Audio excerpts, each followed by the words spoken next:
నమస్కారం. నా పేరు పూరెల వేములయ్య గౌడ్, అఖిల భారత గౌడ సంఘం తెలంగాణ రాష్ట్ర అధ్యక్షుడిని.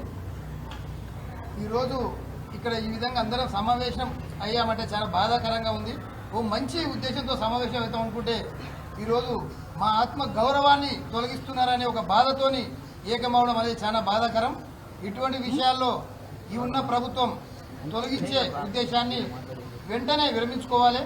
గత ప్రభుత్వంలో ఉన్న మా గౌడ సమాజ వర్గానికి సంబంధించినటువంటి మంత్రివర్యులు శ్రీనివాస్ గౌడ్ గారు మా కులవృత్తుల గురించి పోరాడి ఆత్మ గౌరవాన్ని కాపాడాలని ఒక దృఢ సంకల్పంతో ఈ యొక్క నీరా కేసుని హైదరాబాద్ నాటి బోర్డు మీద నిలిపించడం జరిగింది. గత ప్రభుత్వంలో ఎన్నో విధాలుగా ఆటంకాలు వచ్చినా కూడా పోరాటంలో కారణం ఏంటంటే మా యొక్క కమ్యూనిటీ సంబంధించిన వ్యక్తి కనుక మా బాధ మా ఆత్మగౌరవం మనకు తెలుస్తుంది. ఇప్పుడు ప్రస్తుతం ఉన్న ఎక్సైజ్ శాఖ మంత్రివర్యులు మా కులానికి సంబంధించిన వ్యక్తి కాదు కనుక మా ఆత్మగౌరవానికి పట్టింపు లేదు. ఈ నీరా కేఫ్ని టూరిజానికి అప్పచెప్తున్నారంటే కనీసం కుల సంఘాలను కానివ్వండి, గౌడ కులానికి సంబంధించి గీతా కార్మికులను పిలిపించి ఈ యొక్క నీరాని అప్పగిస్తున్నామని ఒక చర్చించడం కానీ ఏం చేద్దామని కానీ పరిశీలించలేదు.